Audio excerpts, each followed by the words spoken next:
Hi, everybody. Welcome back to Restoring the Soul. It's Michael, and today a return guest on the program, my new friend, Bette Dickinson. Hey, thanks for having me, Michael. It's a joy to be here with you. So right from the start, I want people to know about all that you do because I met you at the Apprentice Gathering, which our group has been a part of for 5 years now. We had a lovely conversation over breakfast. And then I really got to know your work through your website, and you were on the podcast once before talking about Advent and your Advent series. But you have a brand new book out. I'm going to hold it up for those that are watching on YouTube. The Art of Vinemaking, Spiritual Flourishing in a Productivity-Driven Culture. The Art of Vinemaking. So that's where I want to go deep into today. But again, calling people to go to your website because you've got amazing artwork. I particularly am fond of the Celtic Way art that you have done. And let's start with this question. Most listeners will know of John 15 because I am constantly harping about John 15 and the metaphor where Jesus talks about our union with him as the vine and the branch. But what is vine making? Good question. So I was trying to spin off the idea of winemaking because winemaking is an intentional art. And I chose winemaking because I think in the spiritual formation journey of seeking to abide in the vine, we are always in process.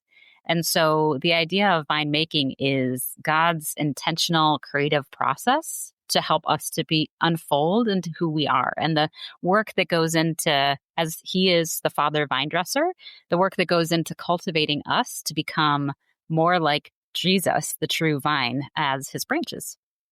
You know, I love the fact that you referred to the winemaking and the vine making, and I was going to make a joke about how Christians, it wouldn't be acceptable to have a book about winemaking, although, all those Baptists that secretly drink wine without saying anything, that the process is one that is highly relational and that it is a process. So it's one thing to hear about the teaching about what it means that Jesus is the vine and we're the branches. But the thing that I loved about the book is that you unpack it and use the process of winemaking and grapes and the vine as the literal metaphor, not just as a one-time metaphor, but in all the different stages of vines and grapes and winemaking.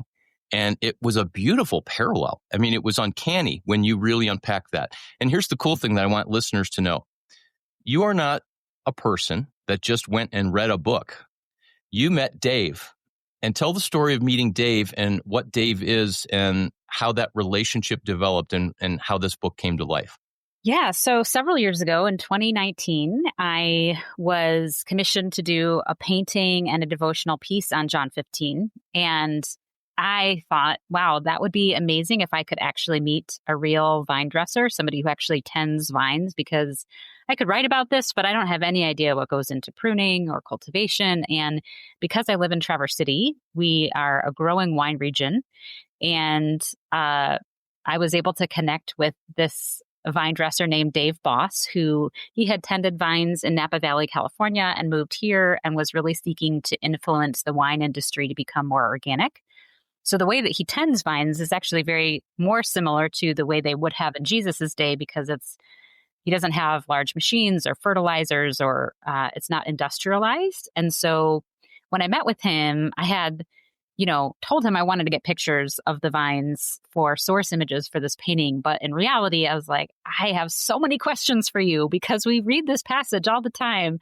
And many of us don't have the opportunity to actually talk to someone who tends vines. And so when I met with him, one of the first questions I had for him was, what do vine dressers pay attention to when tending vines? And what he said shocked me, because he said, well, actually, good vine dressers don't pay much attention to the fruit. They pay attention to the health, the quality, and the vitality of the vine. And if you pay attention to those things and do good work in the cultivation and the seasons leading up to it, good fruit, good quality fruit will be the natural overflow, which was just mind-blowing for me, especially in the ministry world and in our culture in general, we often think about fruit all the time. It's always about the fruit, and it's always about kind of more quantity.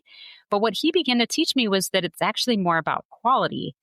And especially in the winemaking world, which is interesting that Jesus, again, chose a vine because it's deeply about quality that you're trying to get out of the vine, not necessarily the quantity, the amount.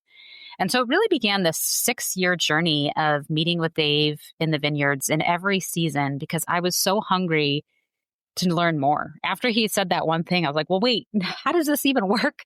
What do you mean it's not about the fruit? Like what goes into the process in all of the seasons of sort of life, death, and resurrection leading up to harvest? And harvest is just a few short weeks. So it began this process of just, meeting with him and learning more and us developing a friendship and him influencing me and me influencing him. And it's been a beautiful journey.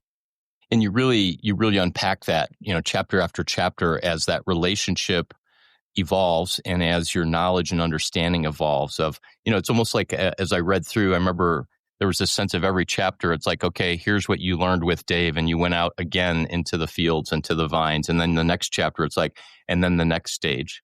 A very easy read in that sense that it's not bogged down in theological heaviness, but it's really, there's wonderful prose that you've written, but with deep theological truths. I really appreciated that. You said, and I actually quoted you when I gave a talk at the Apprentice Gathering about somewhere around the end of the first chapter, you said, of all the plants that Jesus could have chosen to represent this relationship with him, the one that he chose was the vine, and it's one of the most high maintenance plants. And then you posed the question, so what does this tell us about God? So what does this tell us about God, that he chose the vine? I just really think it's because God is relational and he wants to be close to us. And he's an active role in our formation. He wants to connect. He wants to see us. He wants to tend us, not just once in one pass of a season, but continually coming back. And one of the fascinating things I've learned about Dave and his approach to farming and organic farming is the key process of observation, the role that the vine dresser plays in actually getting into the vineyards to see, to behold, to see what the vine is doing and what it needs. And it's this sort of sense of contemplation. It's like a loving contemplation of the vine and an attentive responsiveness to its needs, which I just think is such a beautiful picture to how God sees us, that he wants to get close, to lovingly behold and contemplate us and to tend to our wounds, to tend to our needs, and to be responsive in relationship to us, which I just think is so, so beautiful. And other plants you can just prune one time and it's, pretty much done. But as Dave had told me, he goes through in the growing season 8 to 10 different times during the growing season to prune it, to water it, to, sucker off the leaves. All these kinds of things are part of the growth process. And I just think that's fascinating. It makes me think of the idea of attunement because, I had written Sacred Attachment, and that came out about 6 months before your book. And I like to think of the meta story in Scripture from Genesis to Revelation as God saying, I am a God who's not distant, who's not far off, but I'm actually attached to you. I'm closer than you think. And that attachment is indivisible, like the vine and the branch. There's nothing in John 15 that says he makes the branches go away. It's talking about pruning and allowing those branches to either grow back or to allow the fruit to proliferate. But God is really a God who's attuned to us. And the way that you describe that what it tells us about God is that God's a God, he's the parent that says, I've got my eye on you. And it's not to look for you to get into trouble, but it's to see you flourish and to do everything I possibly can for you to grow up and to live more and more in the fullness of this vine and branch relationship. Yeah. And I would say too, even leaning into that in not God doesn't approach us in a punitive way, like you were saying, of just sort of looking for where we've gone wrong, but is more proactive. And that was a fascinating thing I learned, the difference between sort of organic farming and industrial farming, where industrial farming is often about fixing problems and sort of managing outcomes, right? And I think sometimes we have the vantage point that God looks at us that way, that he's like a boss that's trying to put the squeeze on us for more, and is looking for where are we making mistakes, or where are we causing problems, or where are we, needing to be controlled to be more effective, right? Whereas what I learned from Dave that just really shifted my vantage point of God is this vantage point of love and contemplation, where he says of these vines, I'm not mad at you for, needing to be pruned back more, or needing to even the fruit to come off in this season. I'm going to do everything in my power to help you thrive, to help you flourish for the long haul. And he has this sort of long view of sustainability, of health and healing and quality that is so different, I think, from what our culture tends to think about God, right? That he sees us and he takes this long-term perspective, even in the pruning, to say, I'm going to cut these things away, trusting that that's what you need in order to heal. That's what you need in order to grow your roots down deep. And that I might not see the fruit in this season, but it might be 2 or 3 years down the road that I'm doing this so that you can heal and be healthy and flourish. And that the overflow of that flourishing is this quality fruit, not the other way around. I love how you talked about the roots down deep. One of my favorite passages is in Ephesians 3:16, where Paul prays, my prayer for you is that you'd be rooted and established in God's love. And right behind me, just like you have your own artwork, which is the seed sprouting. And then in that, I don't know I know a diptych and a triptych. I think that would be a quad tip. Yes. 4 pictures together.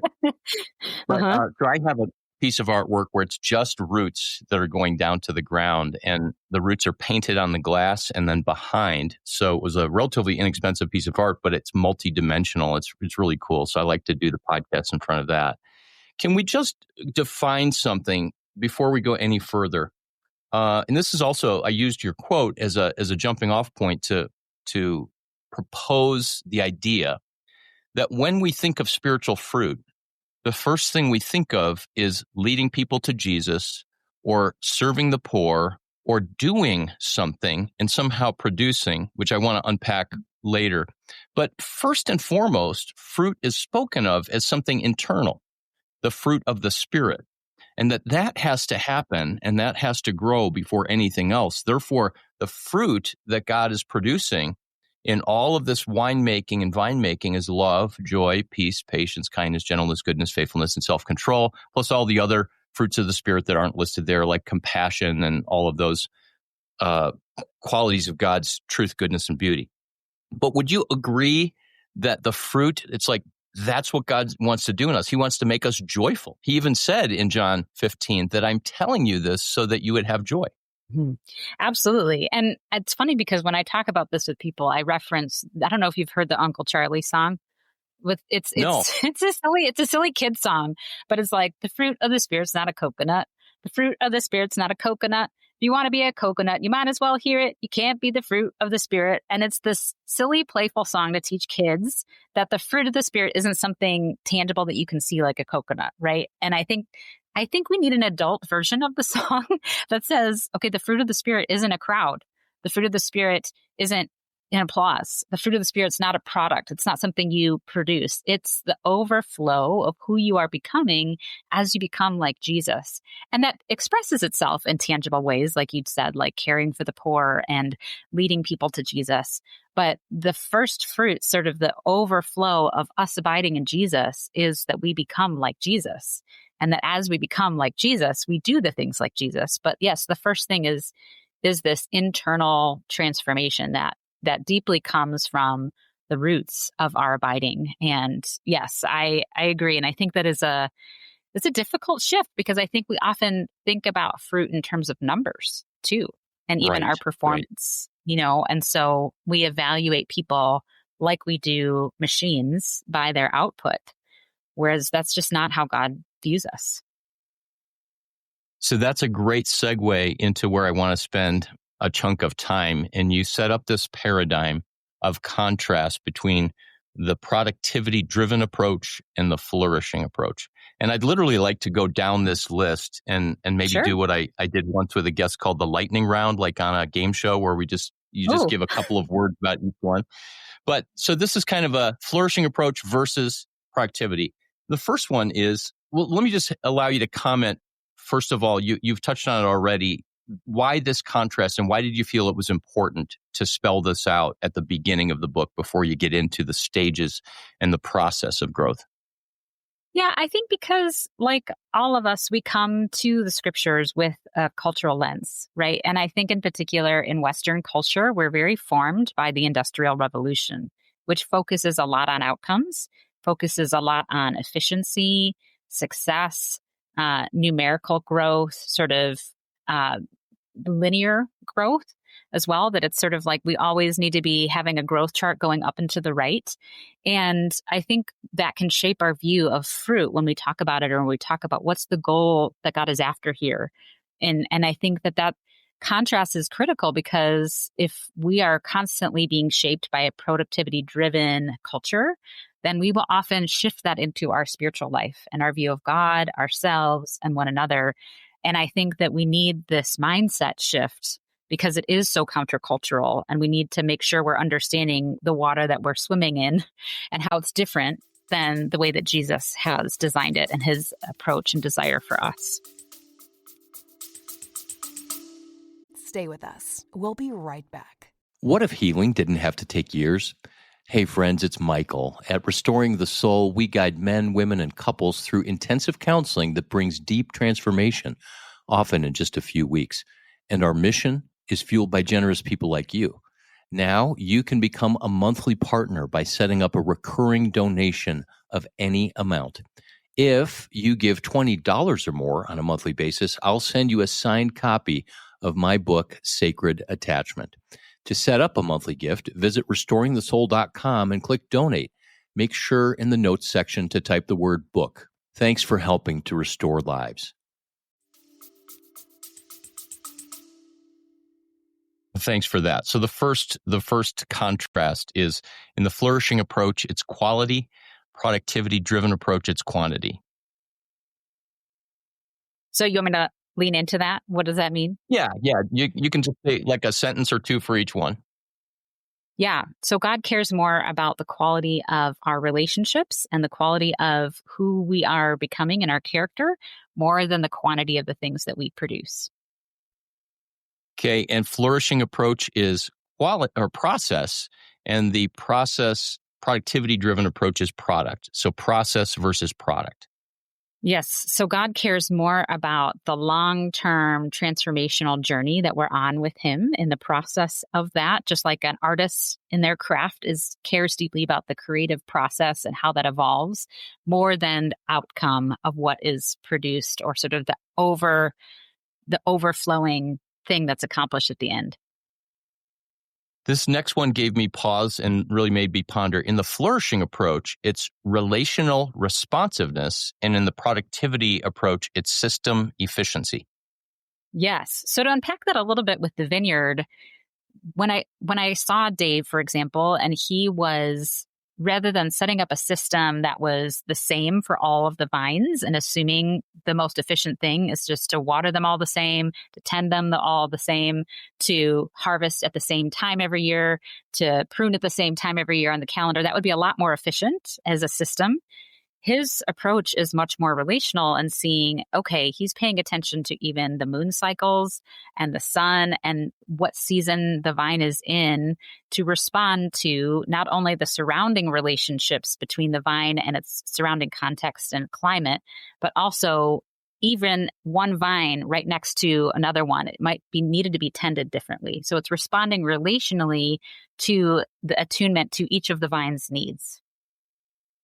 Makes me think of a parent who has 5 kids or 3 kids. Yes. And you can't parent number 2 and number 3, generally speaking, the way that you parented number 1. That or is at least so that's true. been my experience.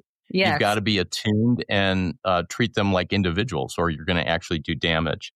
So next one, the flourishing approach is interdependence, and the productivity approach is independence.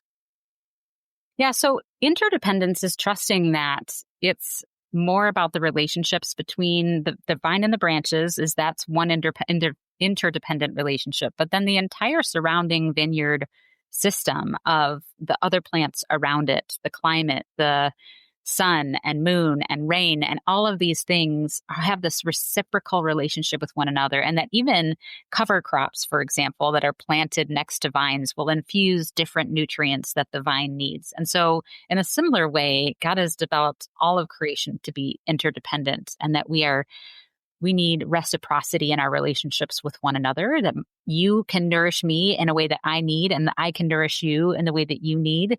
And it's very connected. Whereas independence in the vineyard would be saying this vine can just grow on its own. It doesn't need any other crops around it. It doesn't need any other, tending of the vine dresser. It can do its own thing. And we've seen from vines that if you just leave them to grow on their own, they grow wild and they don't bear good fruit. I won't go through the whole list, even though it's fascinating, and it's on page 10 of the book, this matrix that you put there. But just a few more. Collaboration under the flourishing approach, and hierarchy under the productivity approach.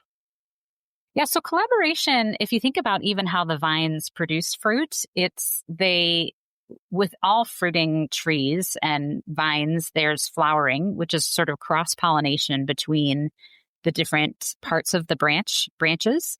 So that's self-pollinating within itself, but it collaborates within the vine in that way. Versus hierarchy would say, even in a vine dresser's approach, like it's a top-down model where I'm going to kind of force my will onto the vine of what I want it to do. Whereas collaboration, the vine dresser actually looks at the vine and sees, oh, this is what it needs, and I'm going to respond to it. And it offers me fruit, and I offer it tending. And it's this, again, reciprocal, connected relationship. And then the last one I'll do is flourishing approach, rest as essential to sustainability, and in the productivity driven approach, rest as an obstacle to progress. That sounds really, really important. Yeah. So I think, especially in our culture, we see rest as sort of this, again, it's an obstacle, right? It's this thing that we want to avoid because it means that we're not getting work done, that we're not being efficient. And yet, if you look at vines, if they don't have a time of dormancy, they actually can't produce fruit in the next growing year. And in fact, if you think about vines that are wine that's frost, like created from frost, that vine, if the fruit is allowed to hang after the harvest, it won't produce fruit the next year. So the sense that our life is a cyclical spiral and a cyclical rhythm where rest needs to be an essential part of that process for us to actually produce fruit for the long haul is sort of the thought there. So obviously all of these contrasts that are there in vinemaking and winemaking with grapes are invitations in the spiritual life and following Jesus to live that way. And my one thought is there's something really attractive about that. And then there's another part of me that goes, wow, that's really radical to do that, because it requires, and you write about this in one chapter, it requires surrender to what I believe life should be about, and toward that part of me that says, no, I've got to produce something. I've got to get results. I need to make my life count for something. Yeah.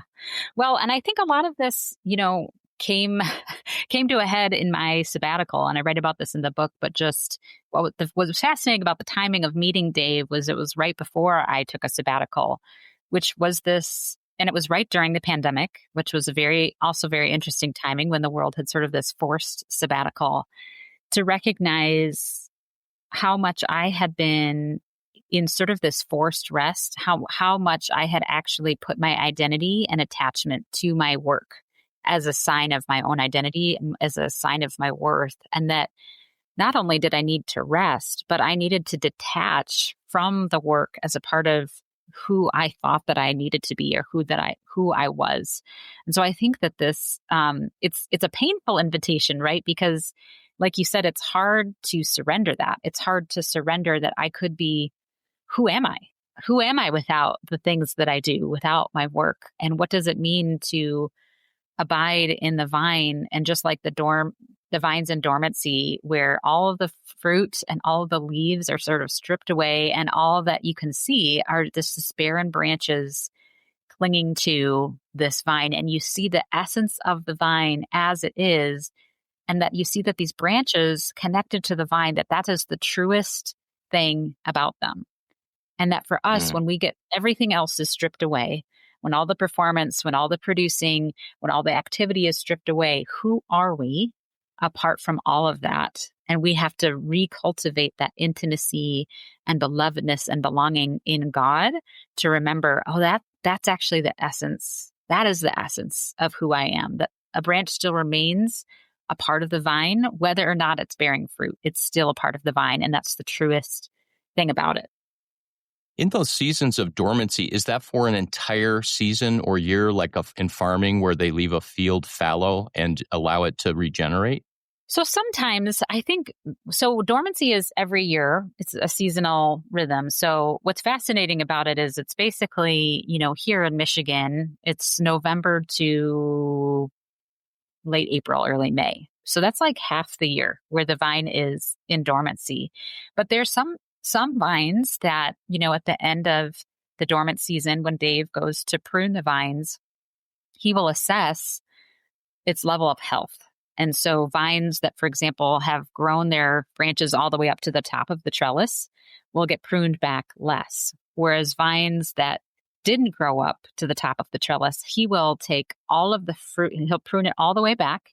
And even when it tries to produce fruit that year, he'll take the fruit off so that it can heal and focus on its roots, which I find just fascinating because that's a season of saying, even though everything around this vine is going to grow and produce fruit, the vines next to it will. This vine in particular may have gone through things like winter damage or tractor blight, where it needs another growing season of just focusing on growing in its roots, as nothing else external is happening other than just growing its roots. And I just think, whoa, for those of us who've experienced trauma or who have gone through a very difficult season of loss, or who have gone through or maybe feel like they're stuck in that season, where it seems like everybody around me is growing and producing fruit and like it should be growing season. Why am I not producing fruit? Maybe it's a sign that God is removing some of the pressure to produce something external for a time so that you can focus on healing and growing your roots in your relationship with Him and growing in your inner life so that in the long term you could sustain healthy growth. I love that. And through all of your book, not surprising at all, because I know you a little bit, that there's this very, very compassionate lens over all of this. So just like we started out, it's not punishment. It's not that you screwed up. It's not that you're not somehow doing enough for me, God would say, but it's actually a gift to take the pressure off. It's a gift so that you don't have to produce something that's not actually organic and growing. It's more like opening God wants the faucet to open and the water to flow versus standing there at the well, pumping the well, trying to get something to come out. That's right. And so I've just never really thought of that before, that it's about taking the pressure off. Yeah. And I think we put a lot of pressure. We put plenty of pressure on ourselves.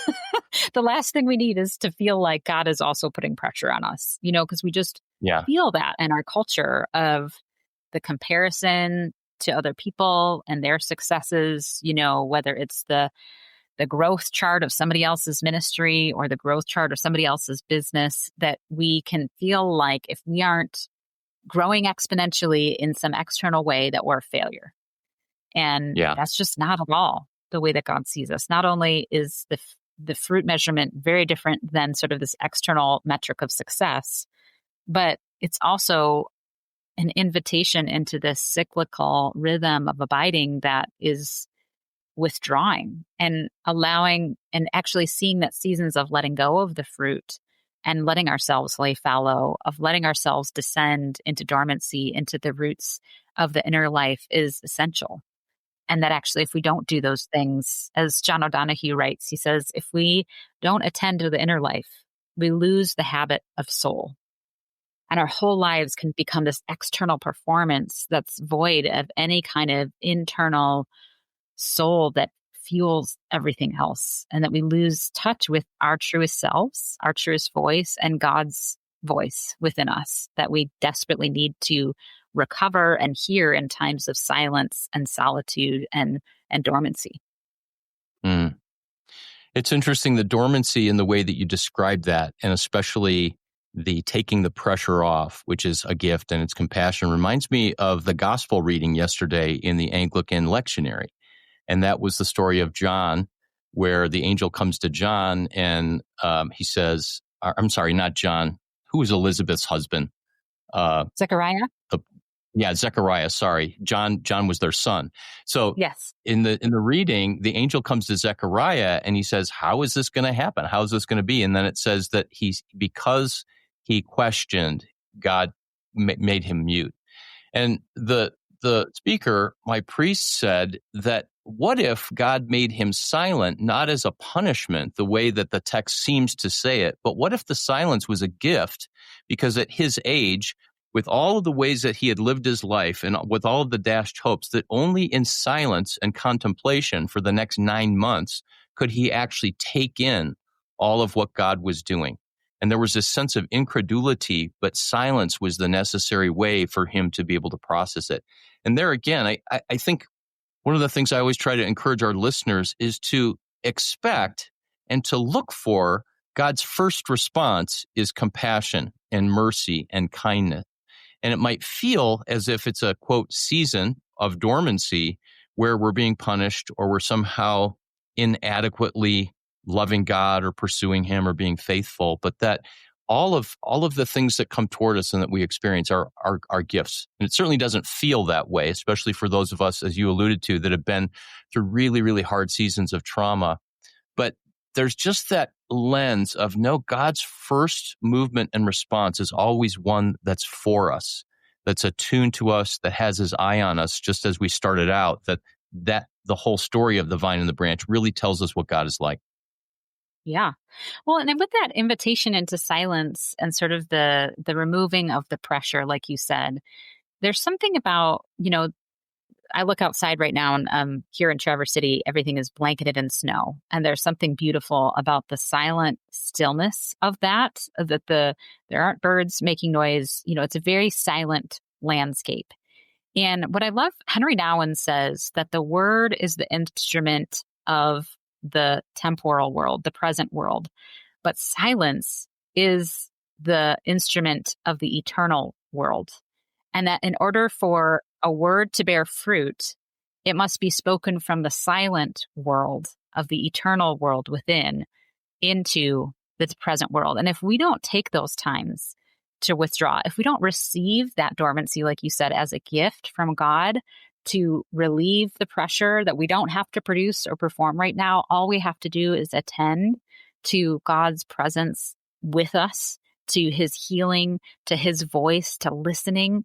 Those are the places where God does his most transformative work. Even as St. John of the Cross says, even in the most dark night of the soul, that is the most refining and transformative season where we participate with Jesus in his suffering of the cross. And that whole, as I kind of illustrate in the book, this cyclical rhythm mirrors the life, death, and resurrection of Jesus. And that in seasons of sort of post-harvest dormancy and pruning, it's abiding with Christ in his death, allowing ourselves to sit with Jesus in the tomb of loss, in the tomb of waiting and silence, allowing him to meet with us there, to heal us there, to speak his eternal words to us there in silence, that we become transformed so that when the growing season happens and harvest happens, the overflow that comes out of us comes from God's presence within us, and the transformation that is deeply eternal and from these deep wells can make their way out. Otherwise, the fruit is really cheap wine, right? It's just real cheap fruit that we're just constantly doing. Doesn't really come from a deep well, but it comes from the stress of feeling like we have to have something to show for ourselves. Mm. It makes me think, Betty, that the productivity-driven approach in some ways doesn't really require faith.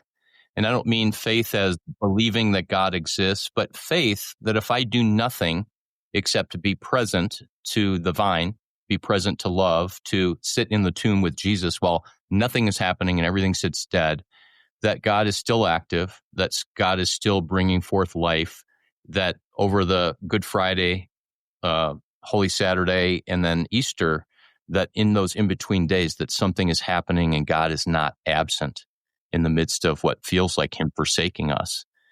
But that it requires faith to be in the flourishing stage, because it's not about what we do. It's not about us. It's not about our initiative or even strength. It's about the trusting. And so that vine branch relationship is really one of trust. To anthropomorphize the branches, if you will, that the branches really have to trust the vine that they're going to get everything they need. That's right. And that's a fascinating thing even about pruning itself, because if you look at pruning from an external vantage point, what happens is, Dave has shown me, he cuts off the branches that bore fruit from the last harvest season, right? So these are past year's harvest that these branches have produced. And it's a trust that there is a source on the inside of the vine that is eternal, that is bountiful, that is multiplicative, that if I let go and surrender and trust God cutting away these branches from past harvests, that there's something from within the roots that will come forth in its time and even will be greater than we could even put up with or manage in the growing season. So even after pruning, Dave still goes back and he's suckering, because he's saying this internal resource is abundant. And can we trust, like you said, have the faith that if we let go of what we can see, that God has this abundant resource, this abundant well within that's going to spring forth new life in its time and in its season. And I think the more I've gone through this cycle, so I even set up my yearly calendar rhythms around kind of the journey of the vine. So I've just finished an intense harvest season from launching the book and speaking and doing things like leading retreats. And so now, as I'm kind of leaning into winter, just like the vines are, I'm slowing down, clearing my calendar, trying to enter into that rest with God. And the more I've done that, the more faith I can have, right? When we see, oh, this isn't a waste, right? This isn't a waste to spend this time, to withdraw, to be silent, to be still, because I see the fruits of it later, right? And every time through, I'm amazed at how God meets me. And even, the sabbatical I took in 2020, that was so difficult to withdraw and to, again, trust that God was going to still use me, even after I, cleared, wasn't answering emails, wasn't speaking, wasn't producing anything, but trust that whatever God was speaking to me in that time would one day yield fruit. Well, 6 years later, the overflow of that, right, is this work that God has, created. And I think the more we can participate in that rhythm and we see the fruits of it later, I think the easier it gets to surrender and to trust, like you said, and to have the faith that God will meet us in those times. You use the word overflow in there, and there's no overflow in Psalm 23:5. It says, my cup overflows, and there's no overflow apart from the green pastures, the quiet waters, and the walking through the valley. Those times of what feel like isolation and times of being, no pun intended, but kind of put out to pasture, if you will. The last topic I want to touch on, and then I want to give you a chance to talk about your online courses and your cohorts that you do around the art of winemaking. But the chapter that was a little bit surprising to me, and not like, oh, I can't believe she included that, but as I'm paging through, it's like, oh, the stress of ripening. And I forget what the chapter was called, but you wrote about how there's actually in it, and it includes the dormancy and everything, but really that ripening of the fruit is there. And then you talk about the different kinds of stress that we experience. So talk about the stress of ripening first from a winemaking perspective. Yes. So the word for ripening is verasion, which is what the chapter is called. And from what I understand of Dave, my vine dresser friend, is there's this, it's the most astringent point in the vine because the vine is trying to grow, but it's also trying to ripen at that point. And it's stressful because there's, limited energy that the vine can channel from the leaves. And it's trying to channel all of that energy into ripening grapes. And so actually, even the more stressed, the winemakers say that a struggling vine yields the best wine, which is just crazy to me, that there's this stress that happens. And it's this movement from growing for itself to the growing and ripening fruit to give it away. Right. So it's this transition point, even for our spiritual lives, between I'm spending all this time investing in the growth for myself or my community, to how is God inviting me to then yield myself for the sake of others, those that are on the margins or those that are sort of needing God's welcome, needing his love. And it's the stress of becoming more like Jesus in the way that he has expressed himself to the world, which looks like suffering, co-suffering with other people, right? It looks like leaning into empathy in places that people are in pain. It looks like giving up some time in our schedule to make space for somebody who's in need. Those are all stressful points. But I think sometimes when we think of stress, we think of it like overproduction stress, like my calendar is so full because I've got so many things going on, or I have so many tasks that I need to accomplish. But true, like good stress in ripening, even from a psychological standpoint, if you think about eustress, putting stress under your body for marathon training, right? That is good stress because it grows you and forms your body, right? As well as all different kinds of stress of the heart. And like I said, caring for other people.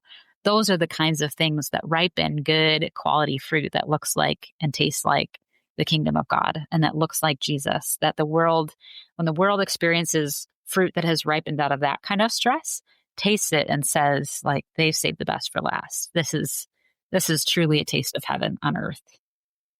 I love that. They've saved the best for last. And we're meant to be that kind of compelling, winsome sense of, oh, wow, this, I want what they've got.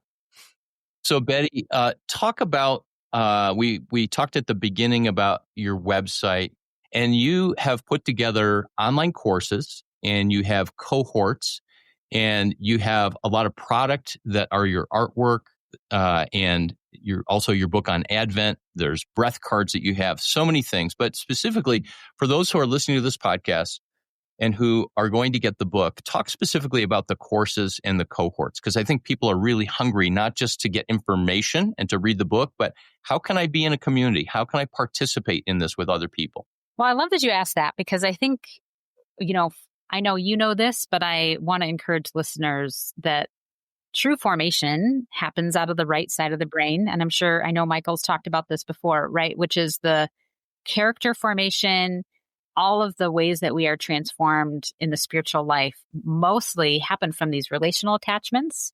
They happen from our imagination, our embodied experiences and encounters. And you can get that to an extent with a book, but far more so can you do that in community. And an easier way than BetteDickinson.com is if you just go to the artofvinemaking.com. That's all there too. But basically, my desire was to create these experiences and to lead people on a journey to really have these embodied encounters that the book talks about. So, the biggest sort of experience I offer is called an Art of Winemaking Journey, which starts with a retreat.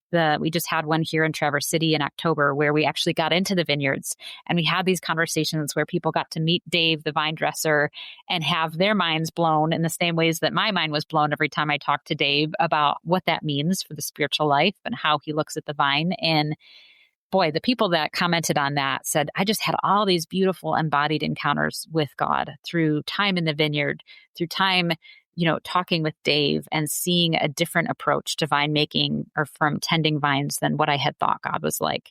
So it starts a retreat, you're, connecting in a small group, and then we will meet quarterly throughout the year to go through the 4 online courses. And there's one course for each part of the book. And so we just went through our first intensive in November, going through the story of the vine, which all the course materials aren't so much lectures as they are embodied spiritual practices. So we have audio guided walks and Visio Divina meditations or imaginative prayer. And then there's reflection exercises and all kinds of things to help get in the right side of the brain to make these ideas and concepts tangible and applied in your life. And so you can do the journey, which is starts with the retreat. We have another one coming up in Sonoma in May. We're going to do one in Colorado in 2027. So I'll have to connect with you about that. Yeah. And then the courses, and then you can do them kind of on your own, but the best way to do it would be kind of in connection with a cohort. And we can do customized ones if you want to have your small group go through it too. So. That sounds absolutely amazing, to be able to meet with you, but also then to be able to go to the vineyard and to hear all of that. I think there's people that are just really hungry for that. Yeah, well, we don't have very many experiences like that, right? We are so disconnected from the land. So it's a beautiful invitation, and I love taking people there. Yeah, and thank you for the call out about right brain, left brain. We talk about here, and this is not original with me, but we change from bottom to top and right to left. And how the world works, and this is the productivity-driven approach, is from top to bottom. I'm going to use my cortex and my ability to kind of apprehend the world and make things happen. And then we operate out of our left brain. But it's the right brain that allows us to experience the bigger picture, to receive, to attach. It's not just about logic versus emotion or logic versus creativity. So I'm so excited for that. And with your Advent series, I have both the breath exercises, which are incorporated into the book, but then the book has the embodiment aspects. And it's really unique because I'm in a season for 2026 of really working on embodiment and connecting my mind and the faith that I've lived for so long to be much more grounded in my body. And so your book is really helpful toward that end. And I just really appreciate your artistic, right-brained approach. It's so good talking with you. As we head into Advent, I wish you a blessed Advent and a Merry Christmas as that comes up. And Betty, just thank you for everything that you do, and especially thank you for the art of winemaking. Thank you, Michael. Thanks for having me on. So we've wrapped up another episode of Restoring the Soul. We want you to know that Restoring the Soul is so much more than a podcast. In fact, the heart of what we have done for nearly 20 years is intensive counseling.